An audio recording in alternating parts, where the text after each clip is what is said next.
홈팀 레알 마드리드는 포메이션은 4-3-3이며 곤살로 가르시아는 전방 침투와 연계 패턴에서 정교한 움직임을 반복하고 있고, 비니시우스는 측면에서 순간적인 방향 전환과 폭발적인 속도로 상대 수비를 찢는 역할을 맡고 있으며, 발베르데는 중원과 전방을 오가며 유기적인 연계와 탈압박 전개에 안정감을 더해준다. 전체적인 공격 템포는 빠르게 유지되며 하프 스페이스 공간을 공략하는 콤팩트한 연계 패턴이 반복되고 있고, 특히 박스 근처에서의 2대1 플레이와 빠른 오프사이드 트랩 돌파 타이밍은 매우 위협적인 수준이며, 음바페의 부재에도 불구하고 전반적인 공격 전술은 큰 흔들림 없이 정교하게 유지되고 있다. 원정팀 유벤투스는 포메이션은 3-4-3이며 콜로 무아니는 제공권과 문전 침투 능력을 바탕으로 전방에서 중심축 역할을 맡고 있고, 에일디즈는 좌측에서 빠른 돌파는 가능하지만 슈팅 정확도와 결정력에서 제한이 있으며, 맥케니는 중원에서 활동량은 풍부하지만 템포 조절 능력과 볼 배급 흐름에서는 불안 요소가 나타나고 있고, 3백 라인의 하프 스페이스 커버가 느리며 특히 측면에서 안쪽으로 좁혀 들어오는 움직임에 대해 적절한 대처가 이루어지지 않고 있고, 공격 전개 템포는 급격하게 떨어지는 구간이 있으며 수비 간격 유지가 불안정해 박스 근처 실점 노출이 자주 발생하고 있다. 레알은 박스 근처 짧은 패턴 플레이와 하프 스페이스 타이밍 공략에서 압도적인 완성도를 보여주고 있고, 유벤투스는 수비 간격 조절 실패와 전방 연계의 비효율성으로 인해 주도권을 쉽게 가져가기 어렵고, 이번 매치는 전체적인 전술 완성도와 응집력에서 레알 마드리드가 뚜렷한 우위를 점할 가능성이 높다. 홈팀 도르트문트는 포메이션은 3-4-1-2이며 기라시는 박스 안에서 제공권과 피지컬을 활용한 움직임에 강점을 지닌 스트라이커고, 브란트는 이선에서 볼 배급과 공간 침투 연결고리 역할을 수행하며 조브 벨링엄은 하프 스페이스 연계에 주로 관여하는 전개형 자원이며, 다만 도르트문트의 전술 구조는 3백 기반으로 윙백 자원이 양측면에 한 명씩만 배치되어 있어 포백 기반 팀을 상대로는 측면 수비 대응에 불리한 구조적 단점을 안고 있고, 특히 상대가 윙어와 풀백을 동시에 측면에 배치할 경우 2대1 숫자 싸움에서 쉽게 밀리며 하프 스페이스가 허용되는 장면이 잦다. 원정팀 몬테레이는 포메이션은 4-2-3-1이며 베르테라메는 전방에서 순간 침투와 마무리 타이밍에 강점을 가진 자원이며, 오캄포스는 측면에서 드리블과 볼 운반에 능하며 풀백과의 2대1 패턴을 통해 크로스 루트를 만들어내는 데 익숙하며, 데오사는 중원에서 템포 조절과 압박 회피에 능하고 좌우 전환 속도도 빠르기 때문에 측면 숫자 싸움에서 수적인 우위를 바탕으로 하프 스페이스를 침투할 수 있는 구조가 완성된다. 실제로 포백 윙포워드 시스템은 3백 팀을 상대로 측면에서 반복적인 우세 전개를 이끌어낼 수 있는 전술적 상성이며, 이번 경기에서도 도르트문트의 윙백 1대1 매치업을 뚫고 크로스 찬스 혹은 컷백 전개로 이어질 가능성이 크다.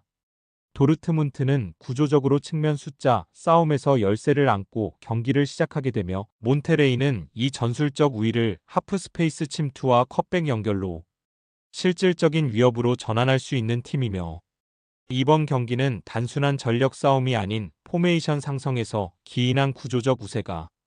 결정적인 변수가 될 수 있는 매치다. 홈팀 광주는 포메이션은 4-4-2이며 최경록은 전방에서 공을 지켜내며 이성과의 연계를 시도하는 중심 자원이며, 신창문은 중원에서 넓은 시야와 활동량을 바탕으로 연결과 압박을 병행하며, 이강현은 최전방에서 간헐적인 침투 타이밍으로 마무리를 시도한다. 이번 경기는 코리아컵보다는 리그에 초점을 맞출 가능성이 높아 일부 유스 자원들이 대거 출전할 수 있다.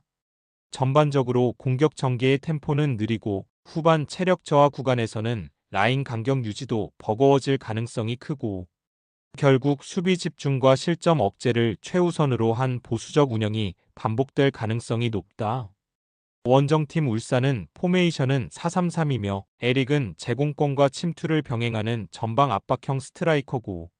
루빅소는 측면에서 빠른 템포로 박스 안쪽을 공략하는 돌파형 윙어이며, 이진현은 중원에서 밸런스를 잡아주는 핵심 연결고리고, 하지만 울산은 클럽 월드컵 직후 복귀한 상태이며 빡빡한 일정 탓에 선수단 체력 저하가 명확하게 드러나는 시점이며 엄원상의 부상 공백까지 더해지면서 전방 전개의 완성도는 다소 떨어진 상태이며 경기 중 압박 강도도 제한될 수밖에 없다. 광주는 로테이션 자원을 활용해 보수적 흐름으로 경기를 풀어갈 가능성이 높으며 울산은 체력 저하와 주전 부재 여파로 인해 강한 압박 전개는 어려운 상황이며 양팀 모두 실점 억제에 초점을 맞추며 무득점 흐름이 정규 시간 내내 이어질 수 있고 이 경기는 연장전 혹은 승부차기로 이어질 확률까지 감안해야 하는 경기다. 홈팀 김포는 포메이션은 3-5-2이며 루이스는 전방에서 몸싸움과 연계 플레이를 병행하는 타깃형 자원이며 플라나는 좌측 터치라인을 따라 빠르게 치고 들어오는 돌파가 강점이며 하프 스페이스 진입 타이밍도 날카롭고 디자우마는 중원에서 패스 루트를 연결하는 역할이지만 템포 조절 능력은 다소 제한적이며 전술적으로는 플라나의 측면 돌파에 많은 의존을 하고 있으며 공격 루트가 다소 단조롭다는 한계가 반복되고 있고 경기 내내 비슷한 전개만 반복될 가능성이 높고 후반전 교체 자원들도 결정적인 흐름 반전까지 기대하긴 어렵다. 원정팀 부천은 포메이션은 3-4-3이며 몬타뇨는 좌측에서 빠른 템포의 패스 연계를 주도하며 박스 근처에서 기회를 만든다. 바사니는 공간 침투와 짧은 연결에 능하지만 마무리 완성도에서는 기복이 있고 카즈는 우측에서 폭을 넓히며 크로스를 투입하는 역할이지만 과감한 침투보다는 정적인 움직임이 많고 부천은 몬타뇨 바사니 조합의 원투 패턴 외에 대체 공격 루트가 부족한 상황이며 측면 연계 외엔 중거리 슈팅도 많지 않고 후반 교체를 통한 전술 다양성도 기대하기 어려운 만큼 경기 내내 비슷한 양상의 흐름이 반복될 공산이 크다. 양팀 모두 공격 루트가 제한적이고 후반 교체 카드로 흐름을 바꾸기도 어려운 상황이며 결정력 부족과 전술 패턴의 단조로움이 겹치며 전반적으로 루즈한 전개가 지속될 가능성이 크고 전반과 후반 모두 팽팽한 흐름 속 무승부 가능성을 열어둘 수 있는 매치업이다. 홈팀 대구는 포메이션은 3-4-3이며 에드가는 포스트 플레이에 능하지만 최근 활동량 기복이 있고 김주공은 좌측에서의 침투 타이밍과 공간 활용이 날카로운 자원이며 라마스는 중원과 전방 사이의 연결고리로서 빌드업 중심축을 형성하고 있고 하지만 세징야의 출전이 불투명한 상황 속에서 창의적인 전개가 제한될 수밖에 없고 팀의 결정력 의존도가 한쪽으로 쏠리는 현상이 드러나고 있고 무엇보다 김병수 감독이 새롭게 부임한 뒤 전술적 색채를 완전히 반영하기엔 시간이 부족한 흐름이며 수비 라인 간격 조정과 빌드업 전개 패턴에서도 여전히 어색한 장면이 반복되고 있으며 경기 중 전술적 유연성도 제한된 상태다. 원정팀 강원은 포메이션은 4-4-2이며 가브리엘은 전방에서 수비 라인 사이를 파고드는 침투 타이밍이 탁월하며 김대원은 중거리포와 드리블 전개 모두에서 높은 수준의 퍼포먼스를 보이고 있으며 서민우는 중원 장악과 수비 커버 능력이 뛰어난 자원이며 정경호 감독은 강원에서 수석 코치 경험을 기반으로 감독 승격 이후 빠르게 전술적 안정감을 구축했으며 선수 간 합도 안정화되고 있고 특히 김천에서 전역한 김대원, 모재현, 서민우의 복귀는 강원의 전력 수준을 한층 끌어올리는 핵심 변수로 작용하고 있고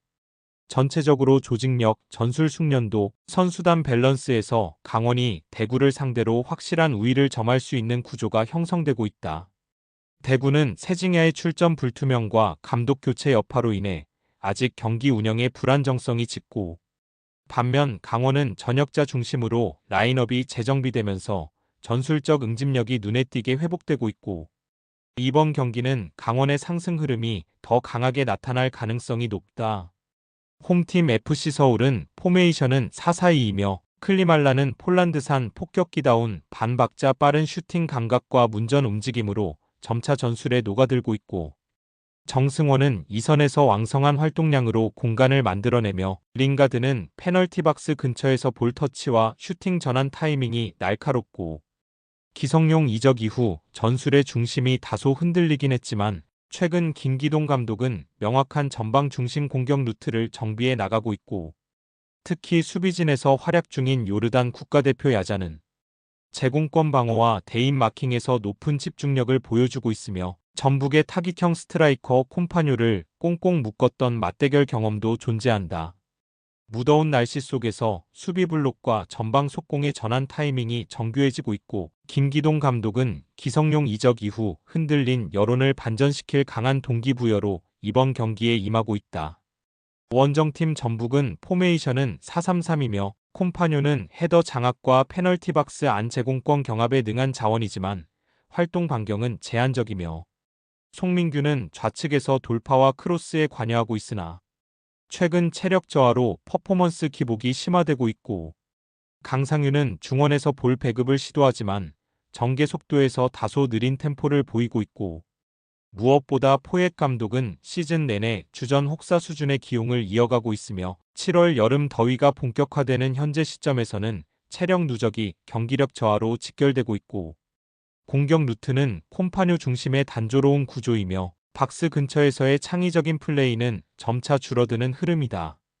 기성용 이적 여파로 흔들렸던 서울은 이제 클리말라를 중심으로 새로운 전술 구심점을 만들고 있고 반면 전북은 혹사 누적으로 인해 체력 저하와 전개 불안이 명확히 드러나고 있고